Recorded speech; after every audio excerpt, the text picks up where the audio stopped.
Loué soit le nom du Seigneur. N'êtes-vous pas heureux d'être l'épouse? Aucun doute à ce sujet. Nous sommes l'épouse. Amen. Loué soit le nom du Seigneur.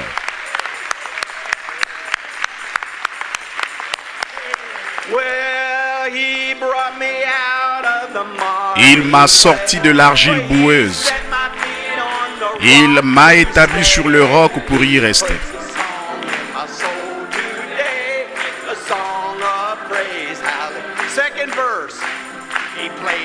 Upon the strong rock by his side, my steps were established, and here I'll abide. No danger of falling while here I remain, but stand by his grace until the crown I gain. For he brought me out of the miry clay. He set my feet on the rock to stay.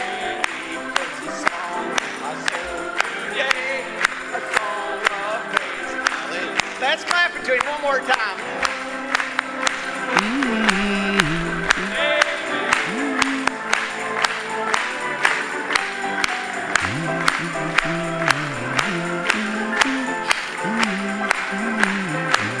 One last time. Oh, he brought me out of the miry clay. He set my feet on the rock to stay.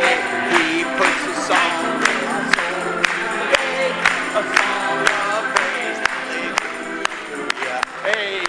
Amen. Amen. Loué soit le Seigneur. Loué soit le Seigneur. Notre roc, c'est ce message. Amen.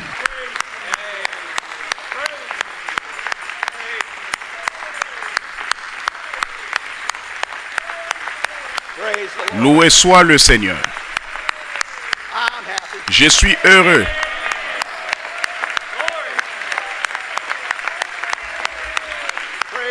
Loué soit le nom du Seigneur. Ah, nous sommes heureux.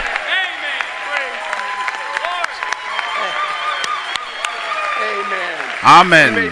Vous pouvez vous asseoir. Je pensais simplement, vous savez qu'il devient tout excitant un match de baseball, une grande affaire, une grosse affaire. Nous allons au ciel. Gloire au Seigneur. Vous parlez d'un coup de circuit.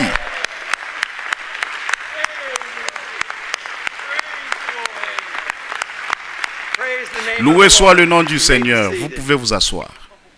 Eh bien, j'ai prié pour que vous soyez enthousiastes, que vous soyez excités, préparés par la prière, venus en vous attendant à quelque chose de très spécial ce soir. Qui est venu comme ça ce soir? Loué soit le Seigneur. Vous allez tous recevoir une bénédiction supérieure ce soir. Chaque fois qu'on s'est réunis, il y a une bénédiction supérieure, parce que nous écoutons la voix de Dieu. Nous allons en entendre davantage à ce sujet ce soir. C'est si merveilleux, il n'existe pas une chose telle que choisir une mauvaise bande. Il n'y a pas une telle chose que de venir à l'église, comme je l'ai dit souvent. Oh, comment est-ce que ça va être? Oh, ça va être glorieux. Oh, loué soit le nom du Seigneur. J'aimerais vous souhaiter la bienvenue à une église où les yeux ont été ouverts et nous l'avons reconnu. Et il nous a été révélé que William Marion Branham était la voix du signe. Amen. Amen. Loué soit le nom du Seigneur.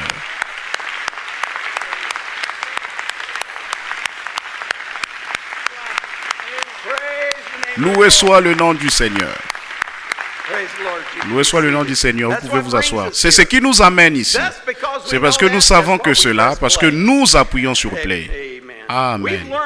Nous avons appris que cette voix était si importante, qu'il est si important de l'écouter, que Dieu lui-même va jouer les bandes là-haut dans les cieux. Amen.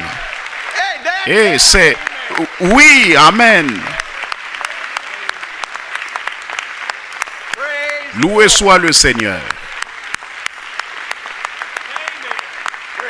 Loué soit le Seigneur. Ça va plutôt brûler ceux qui ne jouent pas les bandes, mais écoutez. C'est que Dieu lui-même joue les bandes dans les cieux, comme ils l'ont fait dans toutes les années passées. Dans les derniers siècles, depuis le commencement du temps, ils font la même chose en ces temps-ci qu'ils faisaient alors. Aussitôt que le messager quitte, comme Frère Branham l'a dit, que font-ils? Il a dit, ils s'organisent. Il dit que quand ce messager était là, quand ce messager est parti, ils se sont organisés. Ils ont formé des groupes d'hommes, c'est ce qu'ils disent, ce qu'ils ont fait. Et ces groupes d'hommes, éventuellement, ils deviennent une dénomination. Et il dit qu'ils forment des groupes, et là, ils forment une dénomination. Il dit la Pentecôte est devenue une église de Dieu. Puis ils sont devenus des assemblées de Dieu, puis ils sont devenus des unitaires, puis les binitaires, et ils se sont divisés en différentes doctrines avec toutes sortes d'idées. Mais le prophète de Dieu a dit que cela ne se produira pas à la fin des temps. Il ne laissera pas cela se produire de nouveau. Il les a tous dispersés. Il a dit qu'il n'y aura pas d'autres dénominations. Il nous a dit qu'ils seraient quand même identifiés par leurs propres caractéristiques. Ce qu'ils ont fait alors, ce qu'ils ont dit alors, ils le diront maintenant et le feront maintenant. Exactement ce qu'ils ont fait alors. Ils le feront maintenant. Ils diront, ils disent, maintenant écoutez. Vous ne pouvez pas écouter seulement cette voix-là. Vous ne pouvez pas faire ça. Il y en a d'autres qui sont... Il y en a d'autres voix en dehors de celle-là. Il y en a d'autres qui ont été appelés. Il y en a d'autres qui étaient prédestinés à dire quelque chose, à faire quelque chose. Et ça ne va pas prendre... Ça va prendre ces voix-là, ça va prendre ces voix-là ou ces ministères pour parfaire l'épouse de Jésus-Christ. Vous devez entendre ces voix-là. Non-sens. Non-sens.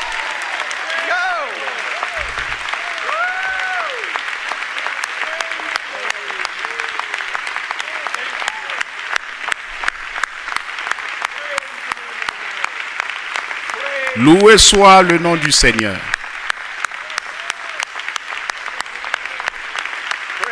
Loué soit le nom du Seigneur. Vous pouvez vous asseoir.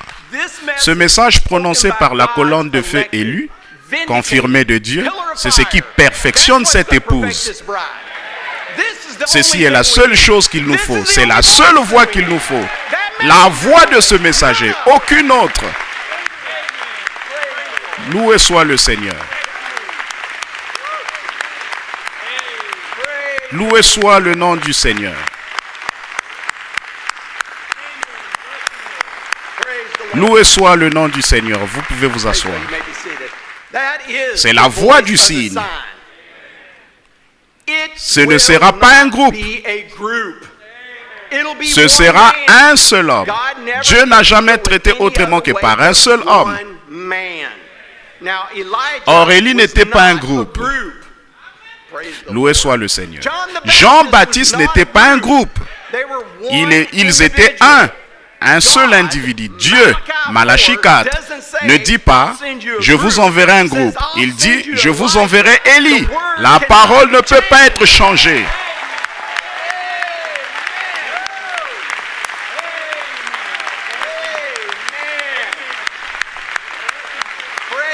Loué soit le nom du Seigneur. Loué soit le Seigneur. C'est exactement ce que nous croyons. Exactement ça. Loué soit le nom du Seigneur. Vous pouvez vous asseoir. Ça ne dit pas groupe. Ça ne dit pas des voix. Ça dit Élie, Malachie 4. Un seul homme, un seul message rendra parfaite l'épouse de Jésus-Christ. Amen. Maintenant, Dathan et Corée, ils n'ont pas dit, c'est comme, ils recommencent. Vous savez quoi? Les dénominations ne posent pas de problème pour nous. Non, elles ne sont pas un problème. Ce qu'elles sont, elles ne sont même pas proches. Elles ne sont rien. Ce qu'elles font, ce n'est rien. La pression vient quand l'église dit qu'on ne peut plus acheter ni vendre, les portes de l'église seront fermées. Nous sommes en dehors de ceci. Quand ça arrivera, nous sommes l'épouse, nous sommes partis. Ça ne veut rien dire. Trump et ses bombes et le nucléaire, les grands. Allons. Nous prions pour cela.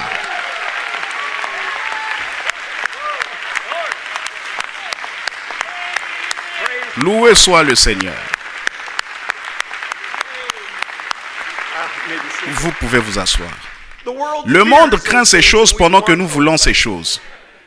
Mais ce n'est pas ce qu'il y a. Ce message qui est descendu, il dit, ou que ce soit n'importe où, quand on arrive à la fin, il dit, ils sont si près. Les deux mains dont Frère Branham a parlé, les deux mains, ce sera si près. C'est là que se dirige, quoi qu'il en soit. Et comme je l'ai exprimé, pardonnez-moi de le dire, mais si la chaussure te va, il y a quelqu'un là, il a dit que c'était là. Ainsi, c'est Dathan et Corée, ils n'ont pas dit, n'écoutez pas Moïse. Non, monsieur. Ils connaissaient mieux que ça alors. Et ils connaissaient mieux que ça maintenant. Parce qu'ils auraient quitté Dathan et Corée. Ils quitteraient ces ministères maintenant de dire cela, ils ne diront pas cela.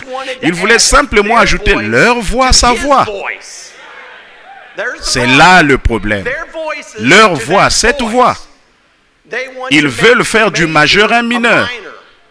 Au lieu que leur message soit le mineur et ce prophète, et leur soit un majeur et celui du prophète de Dieu un mineur. Ce message est le majeur, c'est la seule chose. La seule chose.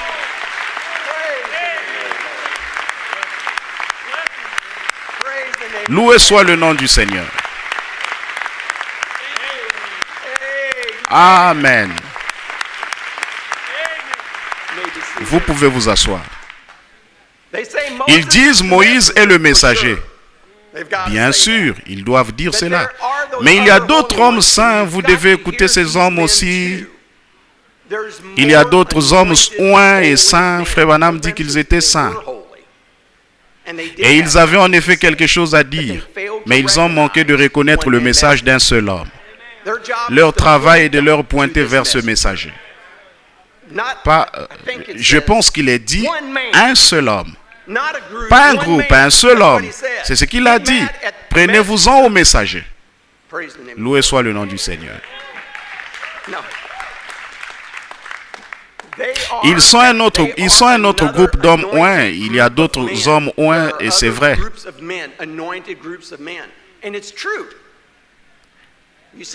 Vous voyez les deux mains, c'est vrai. Il a dit que nous sommes ce groupe d'hommes. Vous devez nous écouter, nous aussi. Est-ce qu'on entend cela? On entend cela. Écoutons ce que le prophète a dit. Jamais Dieu n'a traité avec un groupe. Fin de l'histoire.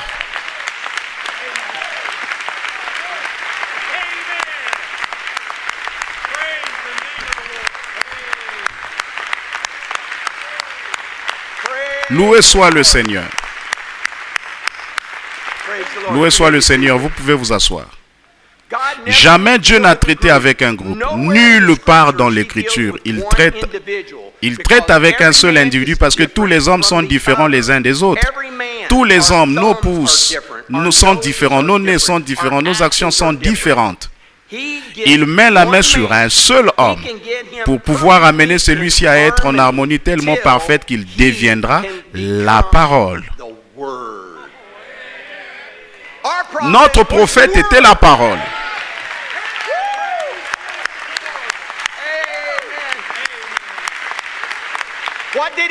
Que nous a-t-il dit? Restez avec la parole. Amen.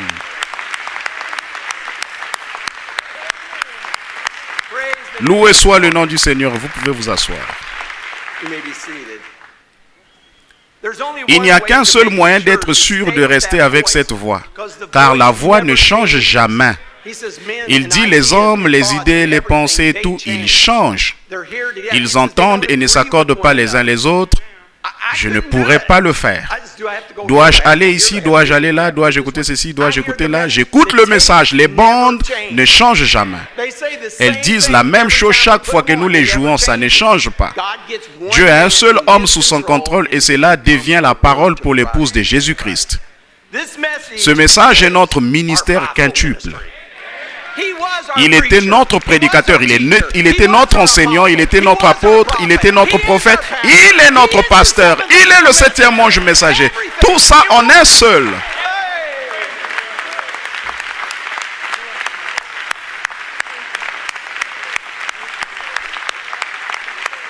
Loué soit le Seigneur.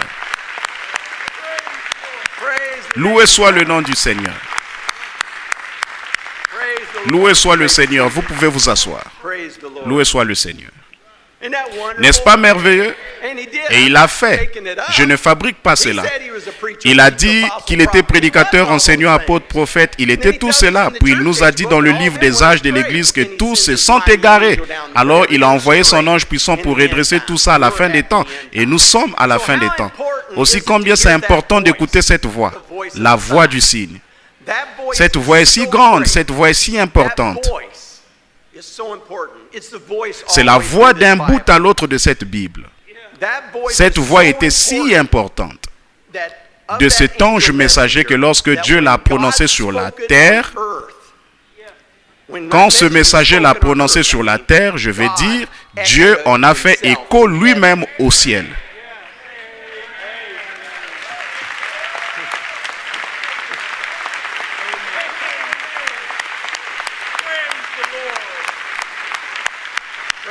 Loué soit le Seigneur. Vous pouvez vous asseoir. Aimeriez-vous entendre la citation? J'y comptais bien. Pourquoi je suis contre les religions organisées? Remarquez, cet ange est le dernier messager avant la venue de Christ dans le 19e chapitre de l'Apocalypse. La voix du messager. La voix de qui? La voix du messager. Pas d'autre voix, une voix. C'est la voix du messager. Or, il nous faut établir celui de qui nous parlons ici. Qui est le dernier ange messager confirmé? William Marion Branham. Or, nous savons de qui nous parlons ici. Nous le croyons tous très bien. Si nous faisons attention lorsqu'il fit entendre sa voix sur la terre, une voix en a fait écho dans le ciel. 4e verset. Si vous voulez le lire très bien, verset 4 au 19e chapitre. Ce messager sur la terre était tellement uni à Dieu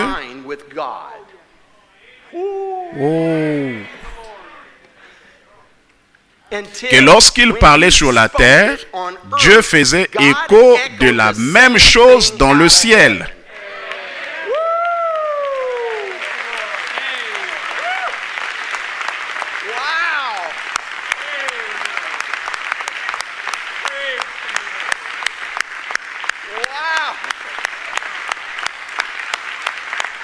Loué soit le Seigneur.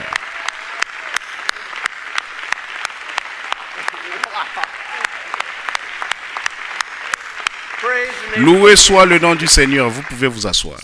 Ainsi, la voix du messager William Marion Branham était si importante que Dieu faisait écho à ce qu'il disait ici sur la terre. Ce qu'il disait sur terre, Dieu en faisait écho dans le ciel. Et nous ne devrions pas faire jouer cette voix dans l'église? Ah! Loué soit le Seigneur. Nous avons la révélation. Loué soit le nom du Seigneur. Lisons cette première partie encore, car il pourrait y avoir un bout que nous avons manqué. Ok. Remarquez, cet ange est le dernier messager avant la venue de Christ dans le 19e chapitre de l'Apocalypse. La voix du messager. Ainsi, la voix du messager d'Apocalypse 19 était le dernier ange messager. Et c'est la voix dont il parle dans le chapitre 19. Est-ce correct? Est-ce que Frère Branham l'a dit? Lisons. Prenons chacun nos Bibles. Apocalypse, le chapitre 19. Il se peut que ça réponde à quelques questions ici.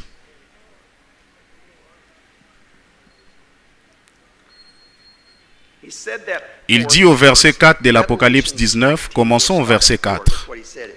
C'est ce qu'il a dit, c'était cet ange qui faisait écho, Dieu faisait écho à ce qu'il disait au ciel. Ainsi, qui écoutons-nous ici? Ok? Et les 24 vieillards et les 4 êtres vivants se prosternèrent et adorèrent Dieu assis sur le trône en disant Amen, Alléluia. Et une voix sortit du trône disant Louez notre Dieu, vous tous ses serviteurs, vous qui le craignez petit et grand. Et j'ai entendu comme une voix d'une foule nombreuse, comme un bruit de grandes eaux et comme une voix de fort tonnerre disant Alléluia, Car le Seigneur notre Dieu Tout-Puissant est entré dans son règne. Réjouissons-nous et soyons dans l'allégresse et donnons-lui la gloire. Car les noces de l'agneau sont venues et son épouse s'est préparée. Et il lui a été donné de se revêtir d'un fin lin éclatant pur, car le fin lin, ce sont les œuvres justes des saints. Et l'ange me dit, ok, de quel ange parlons-nous? Continuons.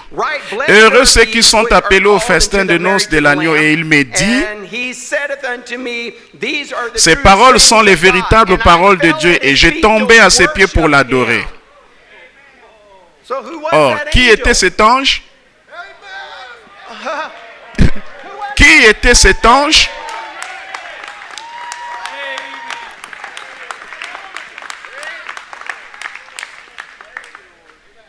Cet ange n'était nul autre que le 7e ange messager. C'est ce que le prophète de Dieu vient de dire.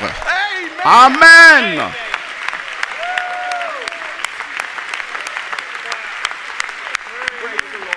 Loué soit le Seigneur.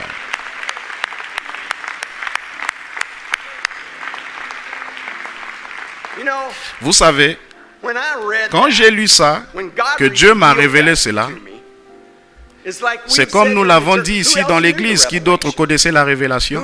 Qui d'autre aurait pu être l'ange? Mais Frère Branham, il le dit juste là, la voix, l'ange, le dernier messager avant la venue de Christ. Dans Apocalypse 19, la voix du messager. Aussi, c'est ce messager qui parlait à Jean. Il parlait sur la terre. Dieu en faisait écho dans le ciel. Et ce messager parlait à Jean. Et Jean savait que c'était exactement la même chose. Il a vécu avec lui, il avait dormi avec lui, c'était son copain. Il lui ressemblait exactement. Il a dit, c'est lui, ça doit être lui.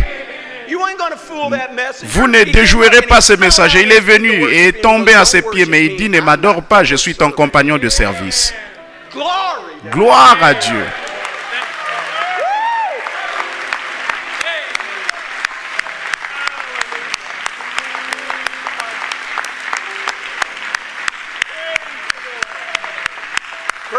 Loué soit le nom du Seigneur. Ce message est rempli de pépites pour l'épouse de Jésus-Christ. Tout est juste là, tout est là pour l'épouse. Il dit, quelle est l'interprétation du 4e verset? Que veut-il dire? La voix de Dieu qui parle à son peuple prédestiné disant, sortez du milieu d'elle. Loué soit le nom du Seigneur. Amen. Ça clôt la discussion. Qu'est-ce que c'est? La voix d'Élie qui parle à l'épouse de Jésus-Christ. Je vais éclaircir quelque chose. Parce que vous savez, les sceptiques et tout qui vont dire que nous mettons trop de l'emphase sur un homme, nous l'adorons. Nous n'adorons pas un homme. Le mieux est de laisser le messager y répondre lui-même. Au jour même où le Fils de l'homme sera révélé, Apocalypse 10, 1 à 7. Lisez-le quand vous arriverez chez vous. Le message du 7e ange ouvre les sceaux. Qu'est-ce que c'est? Ce n'est pas un ange qui est le Fils de l'homme, mais le messager révèle le Fils de l'homme. Arrivez-vous à les séparer maintenant? C'est ce qui semble être si difficile pour vous. Pas le Fils de l'homme lui-même, mais le 7e ange, le 7e messager révèle aux gens le Fils de l'homme. Parce que cela a quitté la balle. Elle ne peut plus s'organiser. C'est à nouveau le grain lui-même.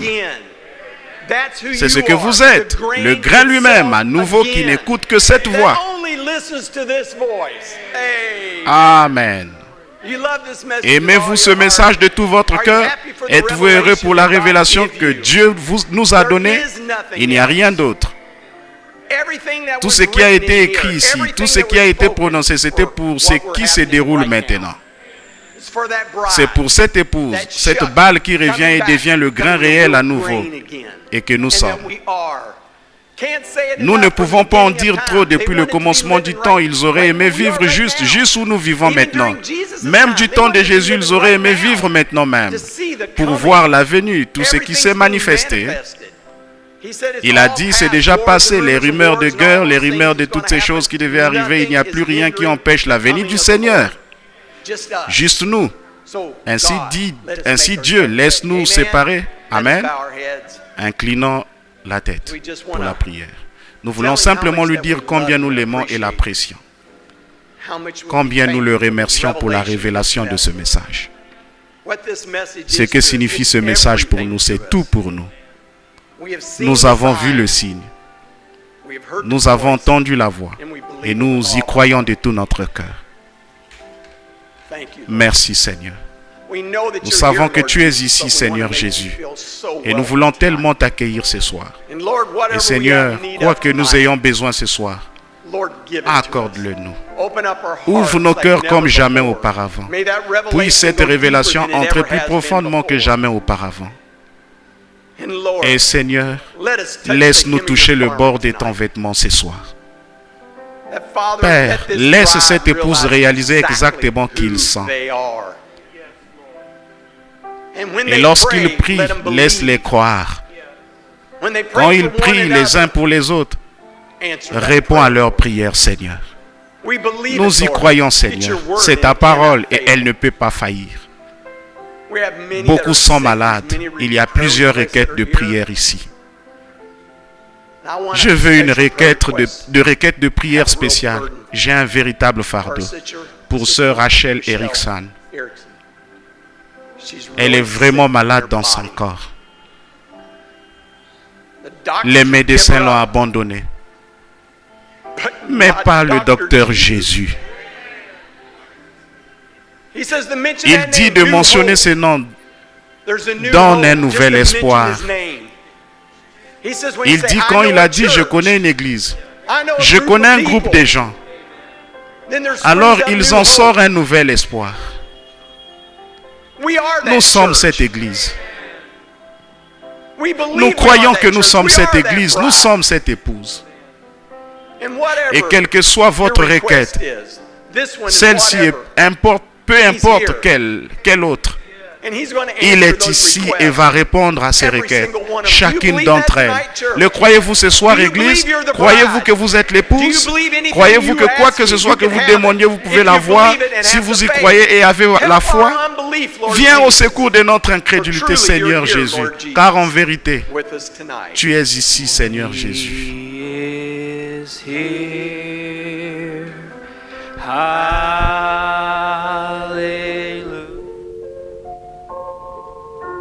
Les éditions de la Lumière du Soir ont le plaisir de vous présenter William Marion Branham, l'homme que Dieu a confirmé dans cette génération comme le prophète promis de la fin des temps.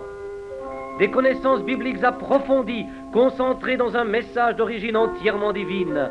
Un ministère extraordinaire de salut et de guérison qui alla même jusqu'à la résurrection de plusieurs morts.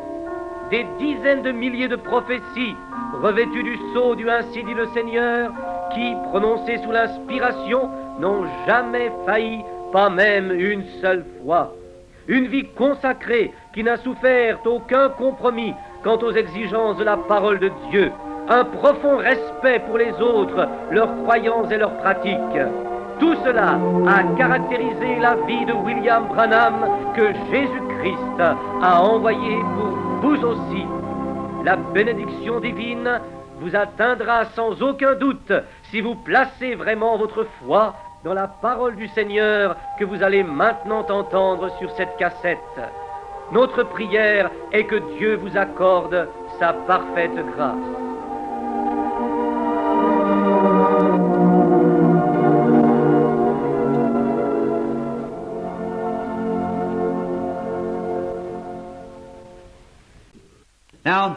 Maintenant, sa parole est ouverte devant nous ici. Maintenant, parlons-lui donc à ce sujet maintenant un petit.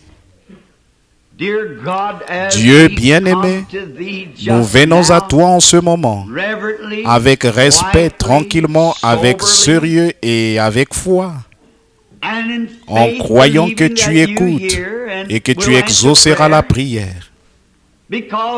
Parce que nous venons au nom entièrement suffisant de ton Fils, le Seigneur Jésus,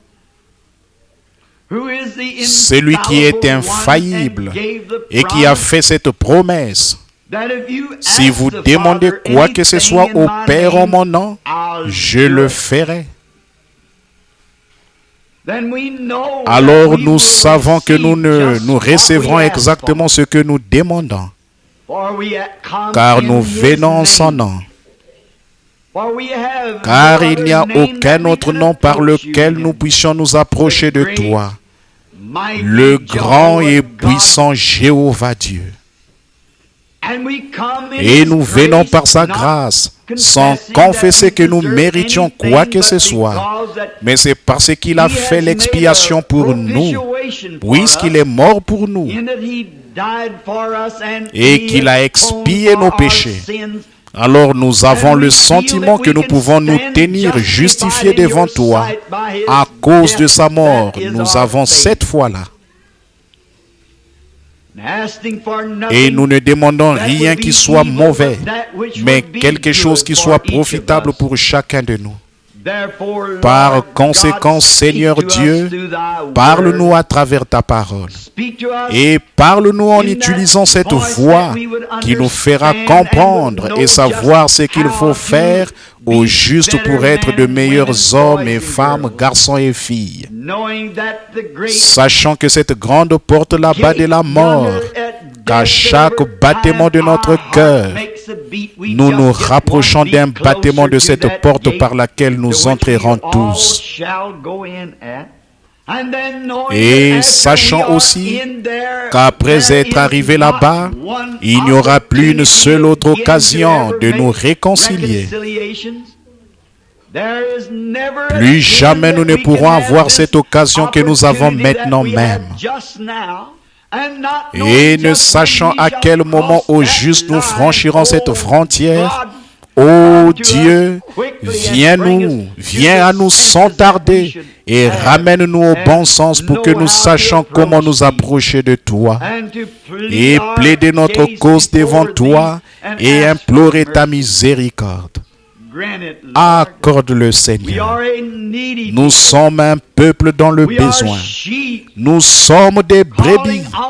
Nous réclamons le berger qui nous conduira tout au long de cette vie et dans la vallée de l'ombre de la mort.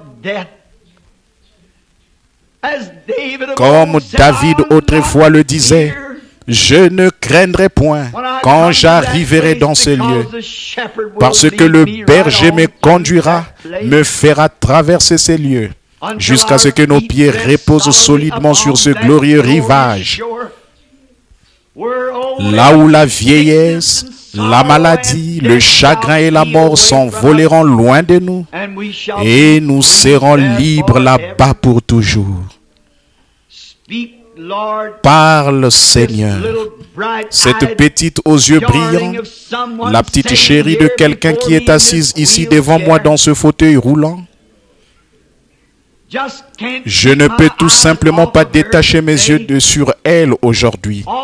Infirme à cause de la polio, ce que le malin lui a fait. Oh Dieu, apporte la délivrance à cette petite chérie. Accorde-le, Seigneur, non seulement à elle, mais aux autres ici qui sont dans l'attente. Que ton Saint-Esprit les élève tellement haut ce matin qu'ils traverseront toutes les vibrations du doute et toutes les barrières du péché. Et alors ton Saint-Esprit pourra agir sur eux et les guérir. Accorde ces choses, Seigneur, car nous demandons ces bénédictions pour ta gloire, au nom du Fils Jésus-Christ. Amen.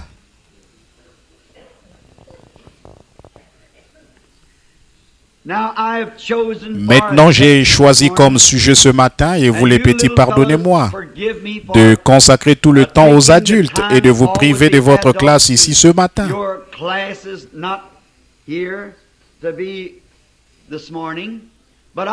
Mais je voudrais que vous écoutiez vous aussi ce que je veux lire.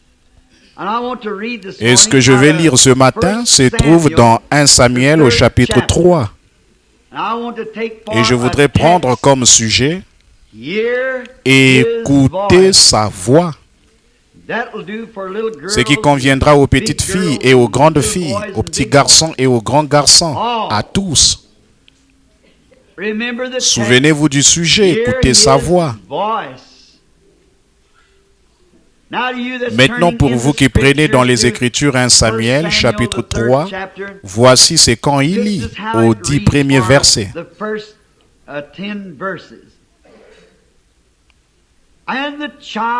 Le jeune Samuel était au service de l'Éternel devant Élie. La parole de l'Éternel était rare en ces temps-là. Les visions n'étaient pas fréquentes. Oh, comme j'aimerais m'arrêter là-dessus pendant un instant. Peut-être une fois, ça me frappe tout à coup.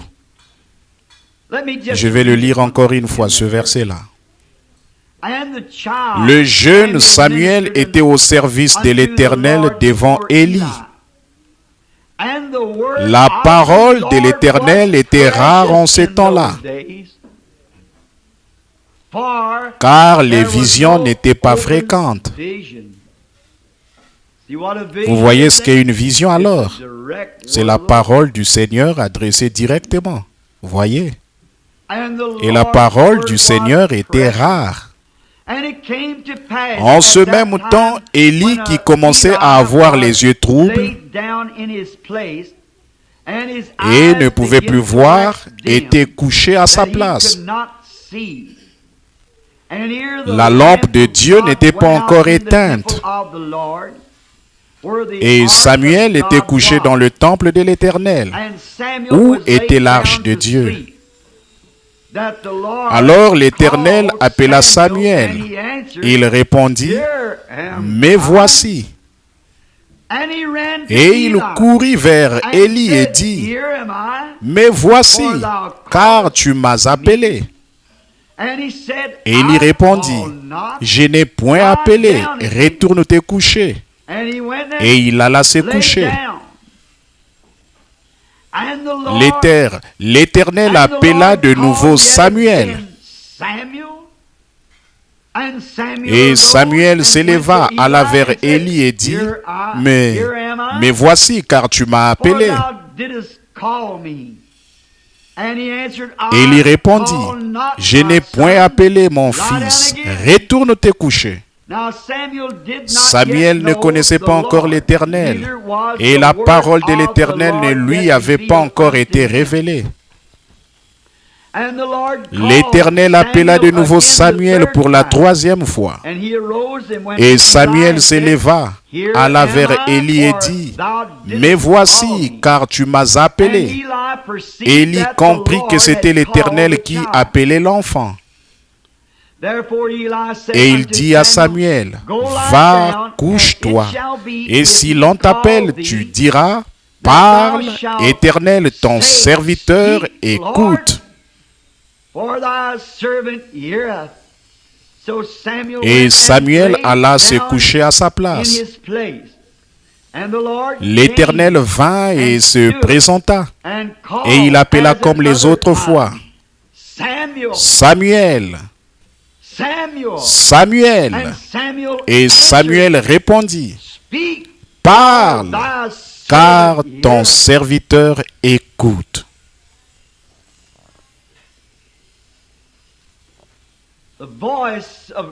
La voix de Dieu. Entendre sa voix en ces temps-là, c'était quelque chose de rare. Voyez-vous, il n'y avait pas de vision ouverte. Et c'était quelque chose de rare, la voix de Dieu, parce que les gens s'étaient éloignés. Ils avaient une église en ces temps-là qui ne suivait pas les commandements du Seigneur. Ils avaient un ministre qui s'appelait Élie. Et il s'était éloigné de Dieu en se contentant d'enseigner les préceptes qui correspondaient à ce que les gens voulaient croire. Voilà bien un tableau comparable à celui d'aujourd'hui. Et il s'est contenté d'enseigner aux gens. Et il prenait les morceaux de choix. Il laissait ses fils prendre à la fourchette les meilleurs morceaux de chair de l'offrande. Et ils en étaient tout simplement au point où l'essentiel était l'offrande. Et Samuel s'est montré négligent dans sa façon d'exécuter les commandements du Seigneur. Et la vraie parole de Dieu, c'était quelque chose de rare. C'est pareil aujourd'hui. Nous allons à l'église et nous constatons que les gens vont là-bas et ils font de grandes campagnes axées sur nous voulons ajouter à notre dénomination cette année tant de membres de plus. Apportez votre lettre de votre autre église et joignez-vous à nous. Et des slogans comme 1 million de plus en 44 et toutes sortes de choses comme ça. Ils crient, ils cherchent à surpasser en nombre l'autre dénomination. Et c'est ainsi que nous avons levé les barrières de la Bible. Nous nous sommes éloignés et nous nous sommes mis à enseigner différentes choses. Les prophètes ont parlé de ces jours où, comme enseignement, ils enseigneraient la doctrine des hommes et non la doctrine de Dieu. Et on a tellement vu de ça, et ça dure depuis si longtemps, qu'aujourd'hui la parole du Seigneur c'est quelque chose de rare. Quelqu'un qui peut venir et dire « Ainsi dit le Seigneur ». Or, nous avons eu beaucoup d'imitations de ça. Satan est vraiment à l'œuvre. Il y a bien des années, les gens avaient peur de dire ça, à moins que ce soit vraiment le Seigneur. Mais aujourd'hui, ils s'en fichent carrément. Mais c'est quelque chose de rare d'entendre la voix du Seigneur et de trouver une personne qui puisse dire « Le Seigneur m'a parlé ». C'est ce qu'on remarque parmi les gens. On n'entend pratiquement plus à un moment donné quelqu'un qui dira « Le Seigneur m'a parlé ». Alors qu'autrefois, les hommes et les femmes priaient toute la nuit. Leur maison était mise en ordre, selon le livre du Seigneur. Et Dieu avait la première place dans leur foyer. Voyez-vous, nous laissons passer trop de choses avant le Seigneur. On ne peut pas faire la réunion de prière parce qu'il y a M. May Godfrey ce soir. On ne peut pas faire la réunion de prière parce qu'il y a nous avons Suzy ce soir. Ou quelques idiots aussi du genre qui nous prennent notre temps.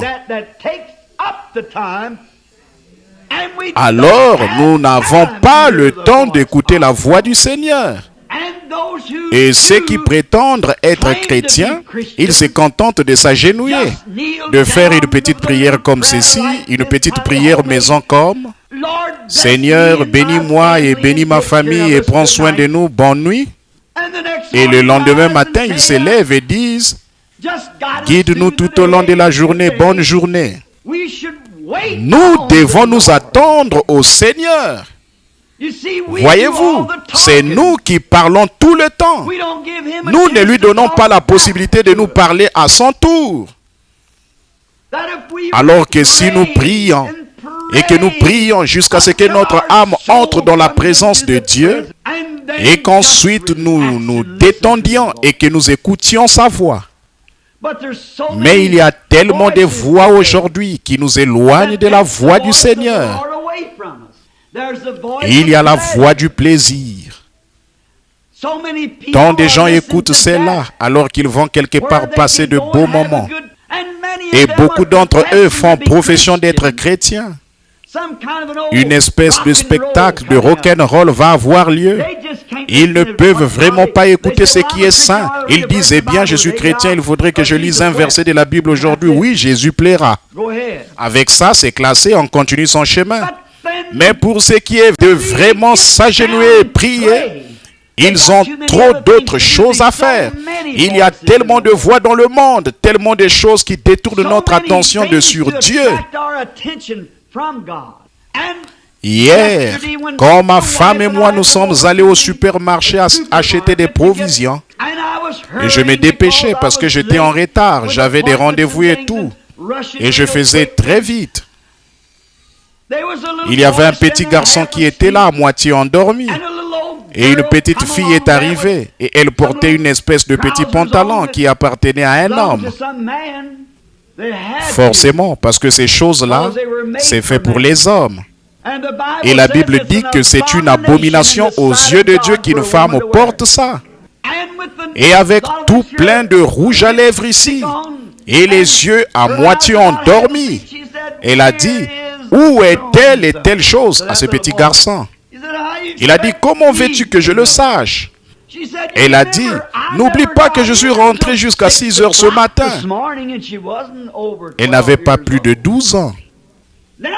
Or, Jésus, à 12 ans, lui, qui était notre exemple, il a dit, ne savez-vous pas qu'il faut que je m'occupe des affaires de mon Père?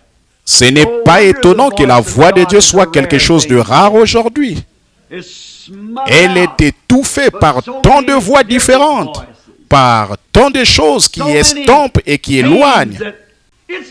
On en est au point où tout ça engourdit nos sens, si bien que nous ne pouvons pas écouter la voix de Dieu.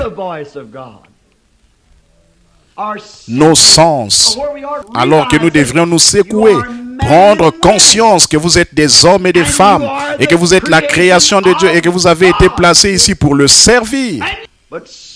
Mais la voix de Satan et des faux prophètes, oh, soyez à la mode.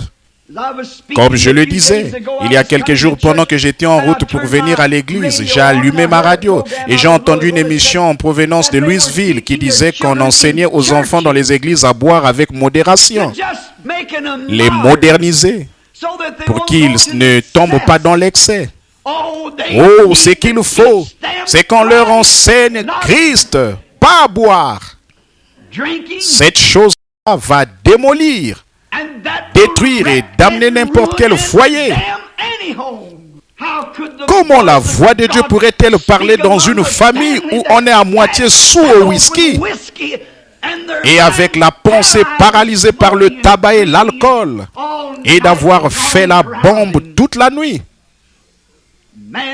Les hommes qui s'attendent à Dieu entrent dans sa présence. Et entrer dans la présence de Dieu, c'est comme de sortir tôt le matin, quand il y a de la rosée et que les chèvrefeuilles sont odorants. Quand on entre en présence d'une personne comme ça, on sait qu'elle a été avec Dieu. Ma femme me disait en venant ce matin, elle disait, Billy, je ne dis pas ça pour couvrir quelqu'un de fleurs. Mais elle disait-elle, hier soir, je crois, ou l'un des soirs, disait-elle, j'étais assise près d'une petite Amish, une petite dame avec un petit bonnet sur la tête. Elle disait, et on voyait que cette femme avait été avec Jésus car elle était douce. Son âme était sereine, ses yeux étaient clairs. Et il n'y avait aucun péché ni rien à cacher derrière ni quoi que ce soit. Et elle avait été dans la présence de Dieu. Ses sens n'étaient pas engourdis par le whisky, par le tabac et par toutes sortes de choses de ce monde. Elle avait été rafraîchie par la présence de Dieu. Elle lisait sa Bible. Elle étudiait la parole de Dieu. Mais nous, les Américains modernes, qu'est-ce que nous faisons? Et les faux prophètes qui sont derrière la chair disent qu'il n'y a pas de mal à ça. J'ai bien envie de dire ceci. Si j'ai tort, que Dieu me pardonne. Je suis persuadé que beaucoup d'entre eux ne connaissent pas Dieu. Et l'assemblée ne montera jamais plus haut que son pasteur. Ce n'est pas étonnant que l'Écriture dise, ces bergers qui ont dispersé le troupeau, malheur à eux. Ce sont les sarments qui ne portent pas de fruits qui seront arrachés et brûlés. Tant de choses engourdissent les sens des gens aujourd'hui. Oh, mais au milieu de tout ça, malgré tous les engourdissements et toutes les voix qu'il y a dans le monde aujourd'hui, quelques-unes d'entre elles, la voix de plaisir, quelques-unes d'entre elles sont des voix de péché pour attirer les gens par la ruse. Mais malgré tout ça, la vérité de Dieu demeure encore aujourd'hui. Celui qui écoutera ma voix et qui viendra après moi. Les hommes et les femmes qui écoutent la voix de Dieu, Dieu attend toujours de parler à chaque individu qui ouvrira ses oreilles pour écouter la voix de Dieu. Si un homme, quel qu'il soit un pasteur, bien des fois les gens disent, ne pourriez-vous pas faire ceci, ne pourriez-vous pas faire un saut à tel endroit, ne pourriez-vous pas faire ceci? Oh, j'aimerais bien le faire, mais il faut que je reste dans la présence de Dieu si je compte faire les choses correctement. Après ça, les gens disent, oh, frère Branham, c'est un isolationniste. Ce n'est pas ça. J'aime les gens, seulement il y en a des milliers.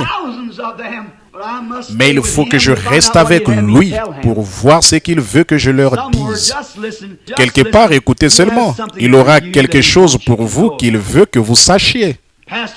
Pasteur, ne soyez jamais trop occupé pour rester dans la présence et prêter l'oreille à sa voix. Dieu tient toujours sa parole.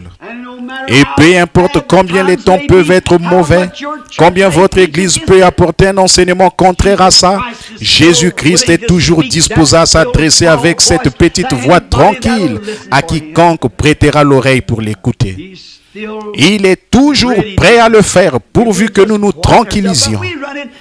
Mais nous arrivons tout d'un coup tout agités et nous disons, « Eh pasteur, est-ce que je pourrais adhérer à cette église? Vous êtes de quelle église? De telle église? Bon, apportez-nous votre lettre, oh là là! Est-ce que je pourrais adhérer à cette église? Oh, mais oui, avancez, on va vous asperger un peu avec de l'eau et inscrire votre nom sur le registre et on vous donnera la main d'association. » Voyons, même la loge des francs-maçons a plus d'ordre que ça. C'est vrai.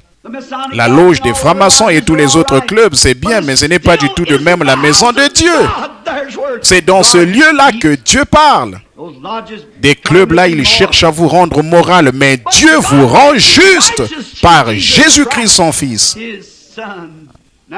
Or, il y a un code d'éthique pour ça.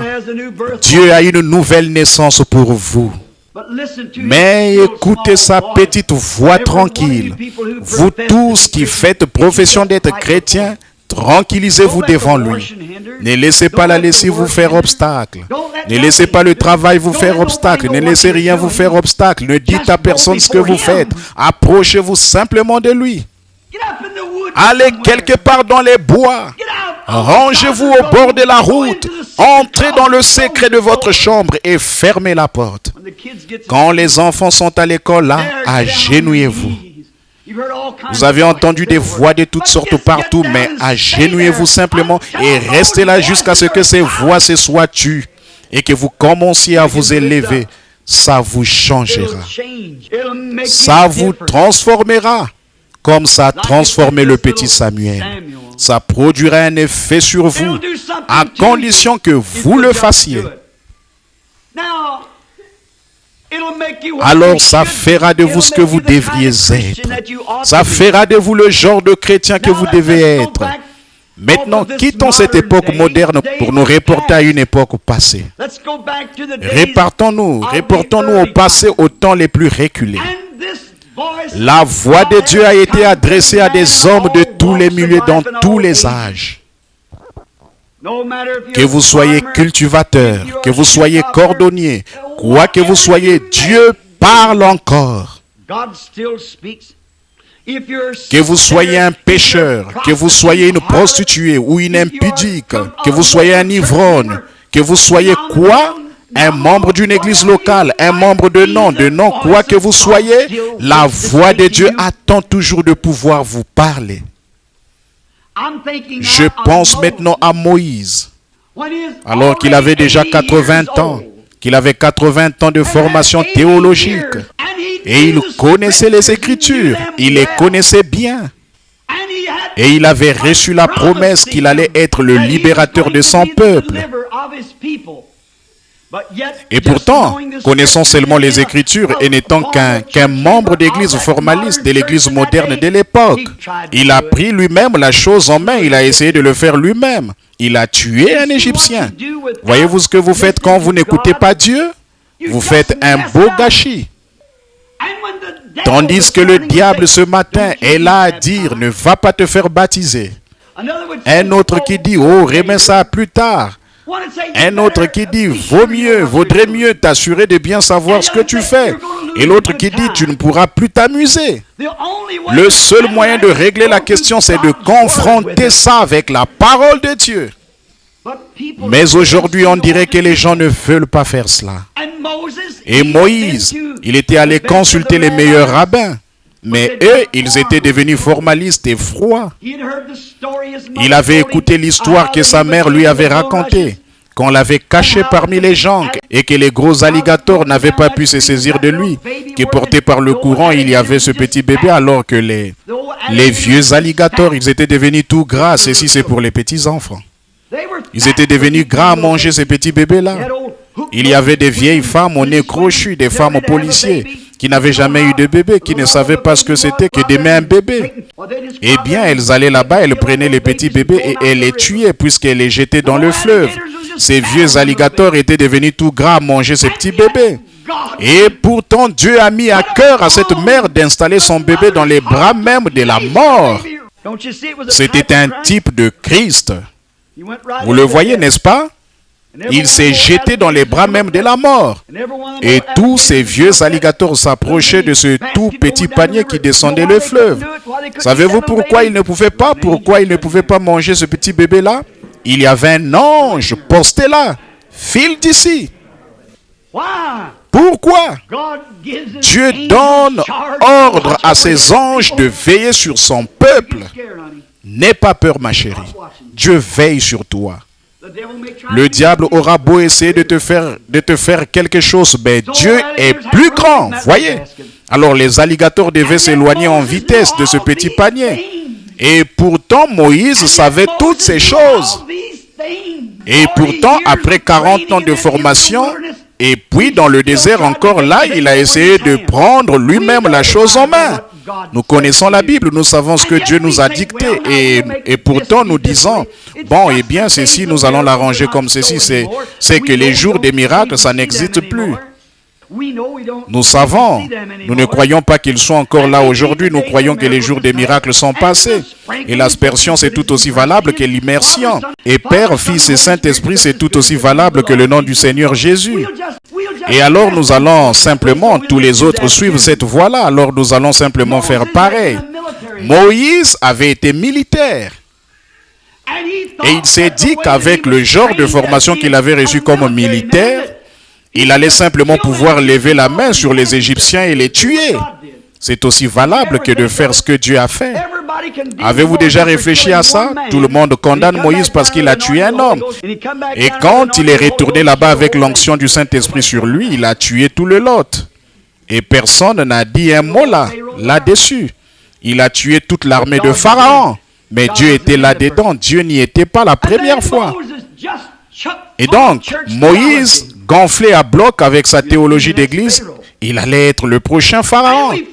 Et nous voyons qu'il ne connaissait toujours pas Dieu.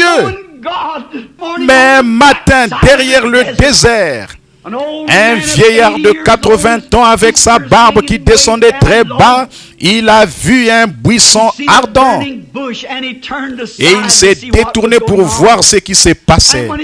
Et quand il s'est approché du buisson, il a entendu une voix. Dieu avait été obligé de le tranquilliser pendant 40 ans avant de pouvoir lui parler. Et nous ne restons même pas tranquilles pendant 10 minutes pour que Dieu puisse nous parler avec tout ce qu'il y a aujourd'hui comme grondement et comme bourdonnement. Et pourtant Moïse, après 40 ans, il s'est tenu là et en présence de ce buisson. Et de cette voix qu'il a appelée, il en savait plus sur Dieu après 5 minutes qu'il en avait appris en 80 ans de formation. Ça fait de lui un homme transformé. Ça fera de vous un homme et une femme transformés. Pourvu que vous restiez tranquille assez longtemps pour écouter sa voix, comme Samuel l'a fait. Restez tranquille, ne vous énervez pas. S'il y a quelque chose que vous désirez recevoir de Dieu, demandez-le lui. Ensuite, restez tranquille et écoutez, voyez ce qu'il en dira.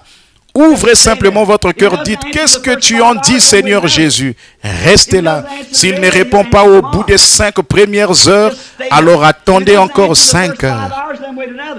S'il ne répond pas aujourd'hui, alors il répondra demain. S'il ne répond pas cette semaine, il répondra la semaine prochaine. Restez là jusqu'à ce qu'il réponde. Écoutez sa voix répondre dans votre cœur. Dire, oui, je suis l'Éternel qui t'ai guéri. À ce moment-là, l'affaire est classée. Pour vous, c'est réglé. À ce moment-là, voyez, je suis l'Éternel qui pardonne tous tes péchés. Maintenant, va et ne pêche plus. Je ne te condamne pas. À ce moment-là, vous pouvez repartir libre. Tout va bien pour vous, mais vous devez être bien certain d'avoir entendu cette voix vous parler. Moïse l'a entendu. Il a été un homme changé. Considérez Ésaïe le prophète. C'était un homme dont l'avenir était assuré. Le grand Osias qui avait été favorisé à l'époque, c'était un homme juste, un homme bon. Il aimait Ésaïe car il savait qu'il était prophète. Et alors celui-ci s'est reposé sur le roi. Tout ce qu'il désirait, eh bien, Osias le lui donnait. Chaque fois qu'il désirait quelque chose, eh bien, le roi le lui donnait. Mais à un moment donné, le roi est mort. La prospérité, ça détruit toujours les gens. C'est une déclaration brutale. Mais la prospérité éloigne l'homme de Dieu. Dieu, quelque part dans la Bible, il a dit quelque chose comme ceci. Il a dit, quand j'étais béni et que je t'ai donné la provision, à l'époque où tu étais pauvre et dénué de tout, je suis venu vers toi, tu m'as écouté, tu m'as servi. Mais quand j'étais béni et que je t'ai donné la provision, alors tu t'es détourné de moi. Voilà ce que l'Amérique a fait, elle s'est détournée. Voilà ce que les églises ont fait. Vous pouvez être installé à l'angle des rues et avoir des beaux grands bâtiments et des millions de dollars par investir là-dedans. Et que tout soit facile comme bonjour. Ce n'est pas étonnant que vous n'ayez pas le temps d'écouter la voix de Dieu. Mais attendez un peu que vienne l'heure où ces choses seront retirées. Alors vous désirerez ardemment l'écouter. Tout va bien maintenant, mais l'heure vient où ce ne sera plus comme ça. Donc Ésaïe, il pouvait se reposer sur le roi. C'était un jeune homme qui était apprécié, un homme qui avait un très bon esprit, alors le roi l'aimait. Mais un jour, les appuis lui ont été retirés.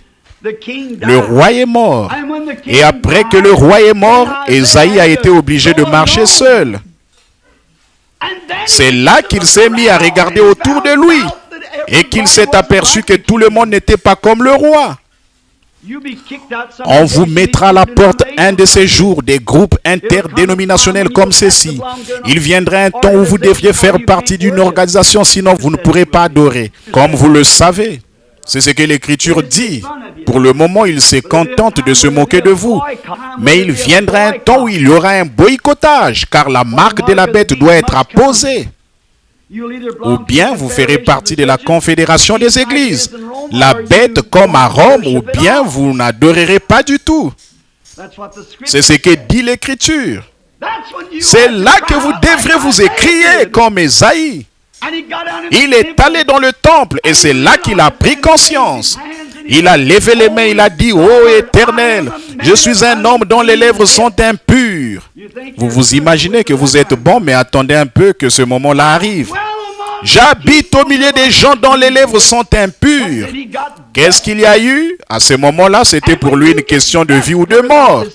Et ceci, quand pour vous ce sera une question de vie ou de mort, alors il se passera quelque chose. Ça ne l'est pas encore assez pour vous. Oh, eh bien, j'ai adhéré à l'église avec ça, c'est réglé. Mais il faut que ce soit pour vous une question de vie ou de mort. Il faut que vous ayez vraiment besoin de Dieu. Jésus a dit, heureux ceux qui ont faim et soif de la justice, car ils seront rassasiés. Mais tant que vous vous satisferez des choses du monde, comment est-ce que Dieu pourra jamais vous parler? Vous dites, Dieu ne m'a jamais parlé. Pourquoi? Il le veut, mais vous êtes trop remplis des choses du monde. C'est là le problème chez nous aujourd'hui. Nous occupons tout notre temps aux choses du monde et aux plaisirs du monde et nous ne consacrons aucun temps à Dieu. C'est vrai. Donc, nous voyons que c'était devenu pour Ésaïe une question de vie ou de mort. Et il s'est écrié, il a confessé ses péchés, il a confessé les péchés du peuple. Et une fois sa confession terminée, il a entendu un bruit au-dessus de lui. Et quand il a levé les yeux, il y avait là les chérubins qui volaient de long large dans le bâtiment. Ils avaient des ailes dont ils se couvraient la face, des ailes dont ils se couvraient les pieds, et des ailes dont ils se couvraient pour voler. Et ils criaient, Saint, Saint, Saint est le Seigneur Dieu le Tout-Puissant. Quelque chose était en train de se passer. C'était devenu pour Ésaïe une question de vie ou de mort. Dieu est entré en action. Et Ésaïe s'est écrié, j'ai les lèvres impures, car une voix venait de parler. Ça l'avait changé. Qui marchera pour nous, a dit la voix. Qui ira? Qui est disposé à se tenir à la brèche au milieu de cette bande de théologiens? Qui ira aujourd'hui déclarer que je suis toujours Dieu? Qui ira condamner leur impureté? Qui démolira leur dénomination et donnera un nouvel essor aux puissances du Dieu vivant? Qui ira? Ésaïe a dit, Seigneur, avant de pouvoir y aller, je dois être transformé. Il devait être débarrassé de ses petites peurs et de ses agitations. Il en sera de même pour chaque individu que Dieu appellera. Vous devez naître de nouveau, être changé, renouvelé. Pas une imagination, mais dans votre cœur, quelque chose qui se produit réellement. Et l'un des anges, si vous demandez, vous recevrez. L'un des anges est allé à l'autel d'airain. Il a pris les pincettes, il a étendu le bras et a pris une pierre du feu ardent. Il a volé vers Ésaïe et a mis cela dans sa bouche. Il a dit, maintenant tu es pur, va, prononce la parole. Ésaïe était changé après avoir entendu cette voix. Et puis, dans les dernières années de sa vie, il a écrit une Bible complète. Il a commencé à la Genèse et il a terminé dans l'Apocalypse. Il y a 66 livres dans la Bible. Il y a 66 chapitres dans Ésaïe. Pourquoi? Parce que c'était devenu pour lui une question de vie ou de mort au moment où il en avait vu le besoin plus que jamais. Daniel à Babylone, comme nous en parlions hier soir. Il avait résolu qu'il ne souillerait pas avec les doctrines de Babylone. Il avait résolu qu'il ne se souillerait pas avec les doctrines de Babylone. Mais un jour, là-bas, Daniel avait un besoin. Et il savait que ce qu'il voulait, c'était entendre la voix de Dieu. Bien qu'il ait eu les Écritures, mais il avait besoin d'entendre la voix de Dieu. Et il est descendu à tel et tel fleuve.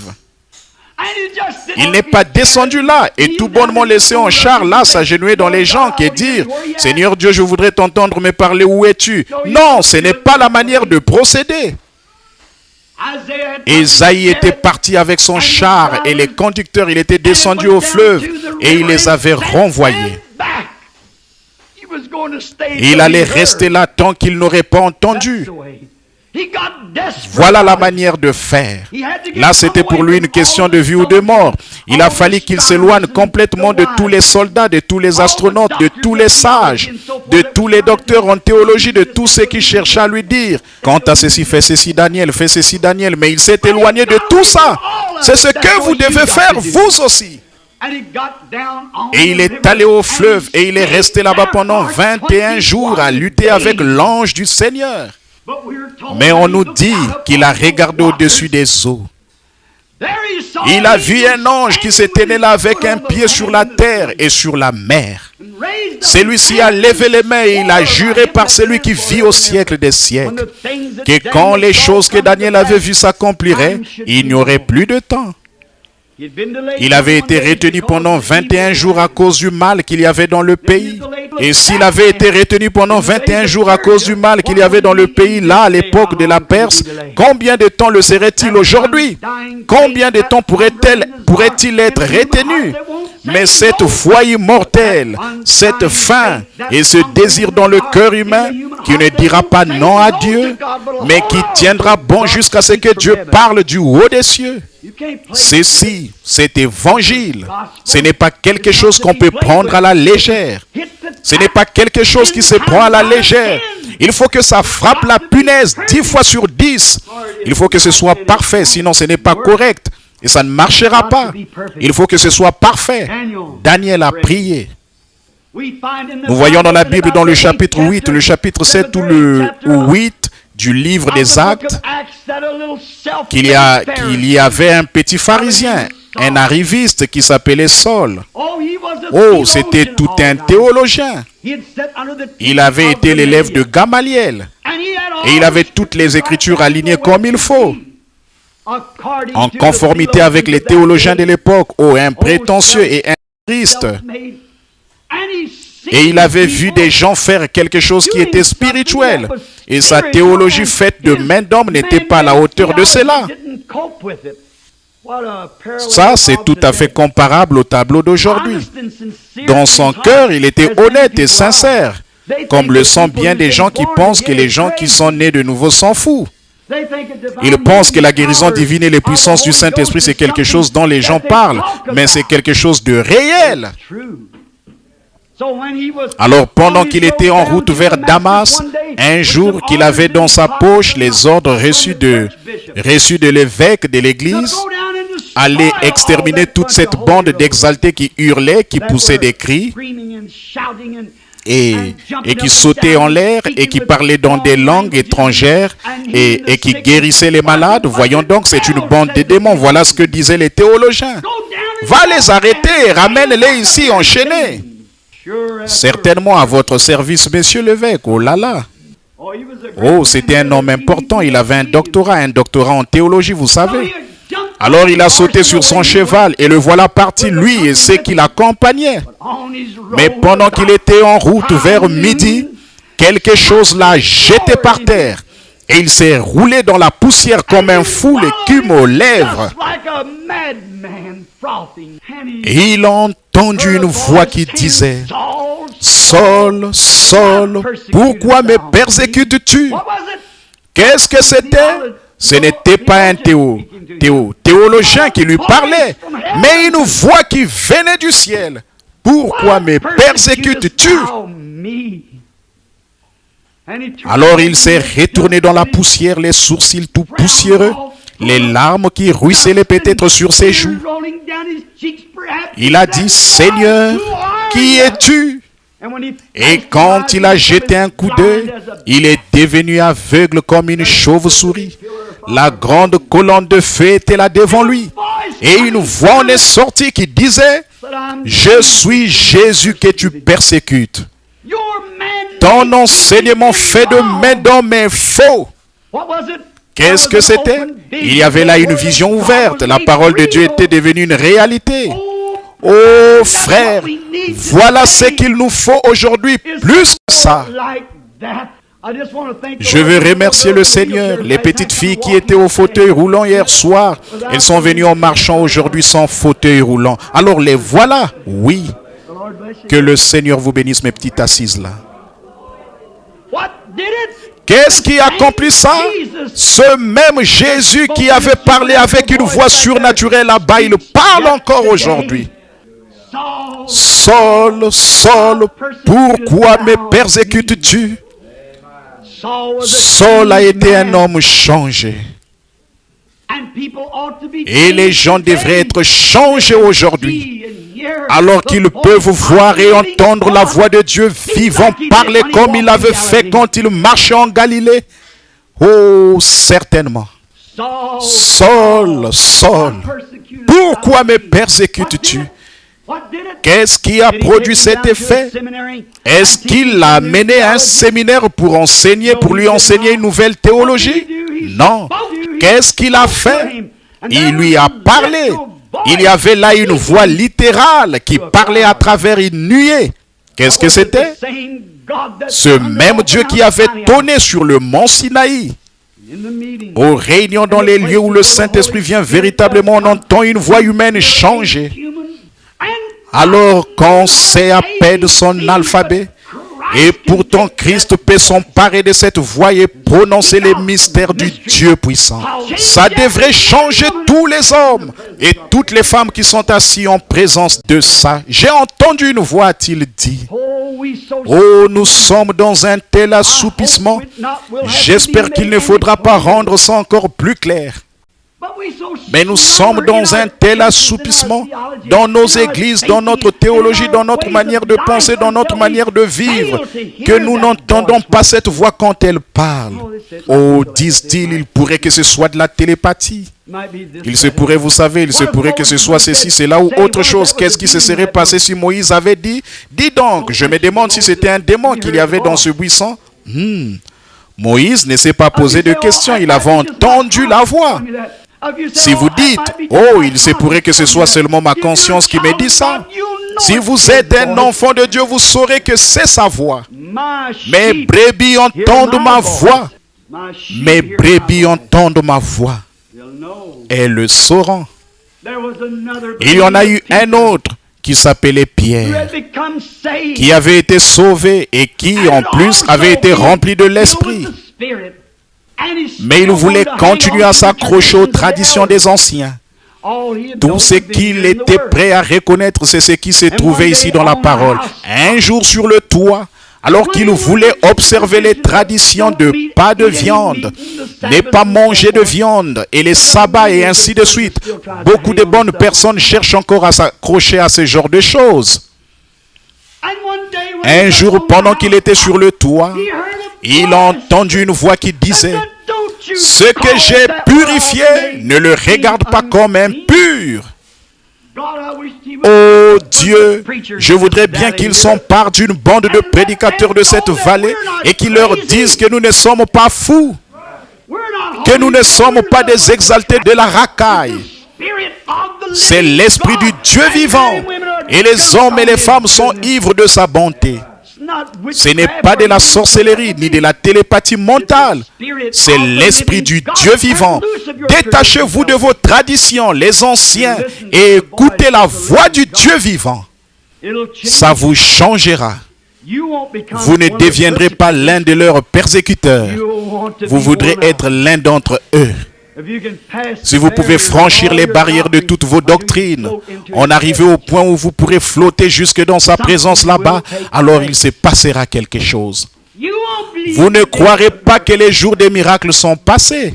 Vous croirez qu'ils sont là, maintenant même, parce que c'est sur vous qu'un miracle se sera opéré. Bien sûr, pour changer un homme. C'est ce que la voix de Dieu fait toujours. Elle change des hommes et des femmes et fait de ce qu'ils devraient être. Non parce que les professeurs en ont fait, mais c'est pourquoi Dieu les a façonnés. La voix qui parle. J'ai entendu une voix. Oh, j'aimerais entrer dans les expériences personnelles. Et vous, combien vous aimeriez vous reporter à des témoignages personnels? Beaucoup d'entre vous, les hommes et les femmes qui ont entendu sa voix. Je me rappelle avoir entendu quand j'étais tout petit garçon, dans les montagnes du sud du Kentucky. Je pensais que c'était un oiseau perché sur un arbre, mais l'oiseau s'est envolé. Il a dit, n'aie pas peur. C'est que tu vas partir d'ici un jour et tu vas habiter près d'une ville appelée New Albany. J'ai entendu sa voix. Quand il m'a dit, ne fume pas, ne bois pas et ne souille pas ton corps avec les femmes et tout. Tu auras une œuvre à accomplir quand tu seras plus âgé. Oh, il est encore le même Seigneur Dieu. Vous l'entendez, heure après heure, vous parlez dans votre toute petite chambre, dans votre chambre de prière. Se présenter devant les auditoires et alors prononcer ces choses visiblement devant les gens. La voix de Dieu, elle était rare du temps de Samuel. Elle est encore plus rare aujourd'hui car il n'y avait pas de vision ouverte. Pierre a écouté la voix. Et c'est ce qui a changé toute sa théologie. Il est allé tout droit vers les gens de nation qu'il avait considérés comme une bande d'illettrés, de déchets. Mais c'est la voix de Dieu, non pas son enseignement, c'est la voix de Dieu vivant qui l'a changé. Et maintenant, juste un encore. Il y avait un brave homme, à un moment donné dans la Bible, un ami personnel de Jésus. Il l'aimait, il croyait en lui, il adorait, il s'amusait avec lui. Il allait dans les collines avec lui. Et il descendait au fleuve pêcher avec lui. C'était un brave homme. Un jour, pendant que Jésus était parti, la mort s'est glissée dans sa chambre. Il avait quitté la vieille église orthodoxe, lui et ses charmantes sœurs Marthe et Marie. Ils étaient sortis de là parce qu'ils l'aimaient et qu'ils croyaient qu'il était le Messie. Et c'est ainsi que l'Église les avait tout de suite excommuniés. Ce jeune homme est tombé tellement malade qu'il en est mort. Et il y avait déjà 4 jours qu'il avait été enterré. À quoi serviraient alors les enseignements théologiques? À quoi servirait alors son Église? Mais il y avait là la voix de Dieu sur terre. Et il a parlé à Lazare. Et Lazare, un homme qui était mort et en décomposition dans la tombe, il a entendu sa voix et il est sorti. Il est revenu à la vie. Autrefois, j'étais mort par mon péché, par mes offenses. Vous étiez mort par vos péchés, par vos offenses. Mais c'est la voix de Dieu qui a dit, venez à moi, vous tous qui êtes fatigués et chargés, et je vous donnerai du repos. J'ai vu la voix parler à l'infirme et le remettre d'aplomb. J'ai vu la voix de Dieu parler à l'aveugle et ses yeux se sont ouverts. Aux mourants accablés par le cancer, aux lépreux. Et je les ai vus redevenir bien en chair, en parfaite santé de nouveau. Je les ai vus parler aux alcooliques, aux névrosés et aux déchets, aux gens des bas-fonds. Et ils sont devenus des dames et des gentlemen et des saints du Dieu vivant parce que la voix de Dieu avait parlé. C'est elle que nous voulons entendre aujourd'hui. Je vais conclure en disant ceci. Il viendra un temps, alors que votre âme errante aura été retirée de votre corps et qu'elle aura atteint sa destination quelque part, ou bien errante là-bas dans les ténèbres, ou bien dans le sein de Dieu. Cette voix parlera de nouveau. Et la Bible dit que tous ceux qui sont dans les sépulcres entendront sa voix et en sortiront. Les uns ressusciteront pour la honte et l'opprobre perpétuel. Les autres ressusciteront pour la joie et la paix perpétuelle. Ce matin est peut-être le moment où vous allez prendre votre décision, à savoir si vous allez écouter ce que dit la télévision, ce que dit le journal, ce que disent les théologiens, ou bien ce que Dieu dit. Je vous déclare à vous les gens qui sont ici. N'écoutez pas ce que qui que ce soit peut dire, mais seulement ce que Dieu dit. Attendez-vous à cette petite voix tranquille et il vous changera. Vous dites, j'aimerais bien croire, frère Branham, je voudrais bien pouvoir croire, je voudrais bien pouvoir faire certaines choses. Mais vous ne le pouvez pas. Pourquoi? Vous ne restez pas tranquille assez longtemps. Vous ne parvenez pas à ces lieux-là où tous les doutes sont disparus. Quand vous entrerez dans ce lieu-là où les doutes auront disparu, alors vous serez libre et vous pourrez entendre la voix de Dieu vous parler. Mon enfant, je suis ton sauveur. Mon enfant, je suis ton guérisseur. Tu n'es pas obligé de faire ces choses-là. Je suis mort afin que tu sois libre. Mais tant que tu es en bas ici dans cette vibration où tu te mêles à toutes sortes de voix, éloigne-toi vite de toutes ces voix. Ça me rappelle une fois j'étais dans les montagnes, ce sont des expériences que je n'oublierai jamais. Il y a de ça une dizaine d'années, et à peine ça, j'ai aidé M. Jeffrey à faire le rassemblement du bétail. À l'époque où on faisait transporter les blocs de sel par les chevaux, je les emportais à certaines pierres à lécher, à des endroits où je pouvais les laisser. Le bétail saurait venir là, c'était très loin, à presque 70 000 de la civilisation. Ou je vais dire, c'était un trajet de 48, 56 ou 64 kilomètres jusqu'à Kremling, dans le Colorado, jusque là où on arrive à une petite ville d'environ 7 ou 800 habitants. J'avais mon cheval et je l'avais déchargé des sacoches. Et nous cherchons le bétail en regardant avec des jumelles. J'avais attaché mon cheval à une branche et le reste de la file était derrière lui. En effet, le cheval qui porte les ballots est le premier. Et je suis monté dans les collines et c'était vraiment beau, c'était le printemps. Et je me promenais le regard sur les vallées. Je regardais les petites ondes d'eau là-bas au lointain. Pendant que je regardais, c'était au milieu de l'après-midi. J'ai vu quelque chose qui m'a touché. J'ai vu une vieille mère qui allait chercher ses bébés dans son nid, une vieille aigle. Et elle a voleté au-dessus d'eux jusqu'à ce qu'elle les ait fait monter sur ses ailes. Ils étaient déjà sortis du nid auparavant. mais elle les a emmenés dans la vallée. Ils n'avaient jamais encore été là-bas. Ils en étaient encore à apprendre à voler. Alors elle les a déposés là. Et il s'est promené ça et là. Et il picorait sur l'herbe. Et il s'est bousculé maladroitement. Il n'avait pas de moindre souci du monde. Et pendant que j'étais assis là, je me suis dit, ça, c'est vraiment comme un groupe de chrétiens qui croient réellement ils n'ont aucun souci. Pourquoi est-ce qu'ils n'avaient aucun souci? Ils n'avaient absolument rien à craindre parce que leur maman était remontée là-haut, se percher sur un rocher pour veiller sur eux. Oh, ça change tout. Quand vous vous mettez à penser, qu'est-ce que le pasteur Intel va penser si jamais je reçois le Saint-Esprit? Qu'est-ce que l'évêque Intel va en dire? Je m'en fiche de ce qu'ils disent. Jésus est mort. Il a escaladé les remparts de la gloire et il est assis dans les cieux des cieux. Rien ne va vous faire du mal. Il a l'œil sur le passereau. Et je sais qu'il veille sur moi et qu'il veille sur vous. Alors, quand venait un coyote, si l'on venait un pour quelque chose qui dérangeait un de ses petits, eh bien ils ont intérêt à ne pas faire ça. Elle peut soulever un coyote dans sa main, dans ses pas, emporter à une altitude de plusieurs milliers de pieds et le lâcher tout simplement. Il se désintégrerait dans les airs. Rien ne va faire du mal à ses petits. Elle va y veiller. Rien ne va vous faire du mal. N'ayez pas peur de prendre Dieu au mot. Détendez-vous simplement et ayez la foi et croyez. Il veille sur vous. Il désintégrera tout ce qui cherche à vous faire du mal. Oh, ça pourrait vous attaquer, mais ça ne peut pas vous faire de mal. Car toute chose, il permet qu'elle arrive. Il ne peut pas en être autrement car elle concourt au bien de ceux qui aiment le Seigneur. Aucun mal ne peut vous atteindre. Et donc, au bout d'un moment, un orage s'est levé.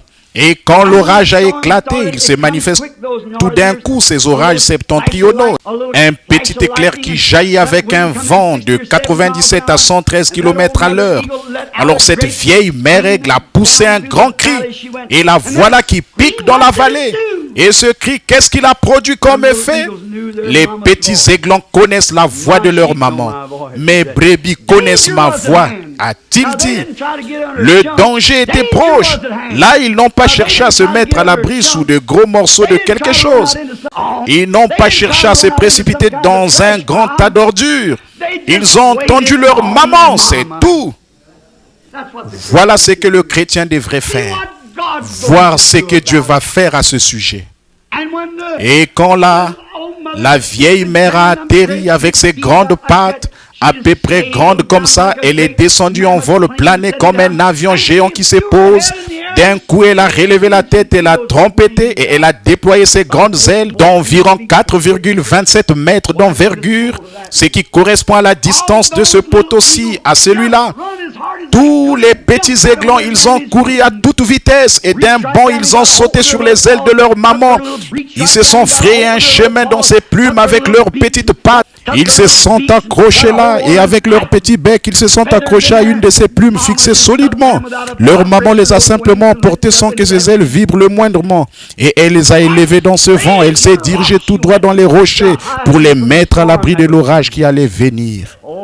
Oh frère, l'orage est tout proche. Écoutez sa voix. Elle vous appelle. Sortez de Babylone. Séparez-vous. N'ayez pas part à leur péché. Je vous recevrai. Vous serez pour moi des fils et des filles. Je serai votre Dieu. Courbons la tête un petit instant alors que nous terminons.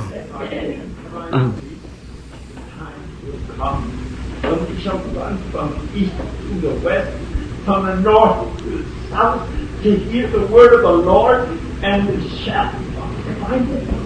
This morning have ye heard the word of the Lord? Obey and hearken, and not Amen. Amen. You heard that? Vous avez entendu ça? That's what we call C'est ce que nous appelons la prophétie dans l'Église. Est-ce qu'il y aurait des gens ici ce matin, et je sais qu'il y en a, qui voudraient dire, Seigneur Dieu, sois miséricordieux envers moi. Bien que j'ai adhéré à l'Église, que j'ai fait une confession, mais il reste que je ne sais pas ce que c'est de me tranquilliser devant toi et d'écouter ta voix me conduire et m'enseigner. Et je ne saurais pas quoi faire si tu me parlais d'une voix audible. J'aimerais te connaître pour que tu puisses me parler et diriger mes sentiers. Est-ce que vous voulez vous lever la main maintenant même pour dire « Oh Dieu, sois miséricordieux, que le Seigneur vous bénisse partout, il y a des mains partout. » Continuez simplement à les lever. C'est ça, Seigneur, sois miséricordieux envers moi. J'ai tant besoin de toi. Est-ce qu'il y en aurait d'autres juste avant de terminer? Dieu voit vos mains là-bas au fond, madame, et tout au fond, debout dans les rangées et tout. Dieu vous voit, et même sur l'estrade, ici en haut. Et Samuel a dit, Élie, est-ce que tu m'as appelé? Élie a dit, non mon fils, je ne t'ai pas appelé. Ce n'est pas moi qui ai parlé à votre cœur, mon ami. C'est Dieu. Parlez-lui à votre tour et dites, ton serviteur écoute. Prends-moi sous ta garde aujourd'hui, ô Dieu, que je sois dès ce jour entier à toi. Dieu éternel, amant de l'âme, créateur de toutes choses, alors que cette petite voix tranquille de Dieu qui a parlé à Samuel, qui a parlé à Saoul, qui a parlé à Pierre, qui a parlé à Daniel et à Ésaïe le prophète, et tout au long des âges, voilà qu'elle a de nouveau parlé ce matin dans le tabernacle. Il y a peut-être une trentaine, une quarantaine ou peut-être une cinquantaine de mains de pécheurs et de membres d'église et des gens qui sont en proie aux agitations, qui ont levé la main. Beaucoup d'entre eux étaient ici hier soir et ils ont écouté ta voix se faire entendre de façon audible. Et maintenant, ce matin, cette même voix parle au fond de leur cœur. Ils ont levé la main vers le ciel. Ils disent qu'ils ont tort et ils veulent marcher droit. Tu as dit dans ta parole que nul ne peut venir à moi si mon Père ne l'attire premièrement. Et tous ceux qui viendront, je leur donnerai la vie éternelle.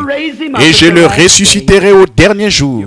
Tu l'as promis, Père. Maintenant, en tant que ton serviteur, nous te prions de donner à ceux qui ont levé la main la vie éternelle et la joie éternelle. Et puissent-ils vivre pour toi tous les jours de leur vie et au bout du chemin du voyage de cette vie, entrer dans les joies du Seigneur. Accorde le Père. Nous le demandons au nom de Jésus et à cause de Jésus. Amen. Combien d'entre vous l'aiment de tout leur cœur, vraiment de tout leur cœur?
Truly we say and we believe that it was predestinated to be played for us tonight.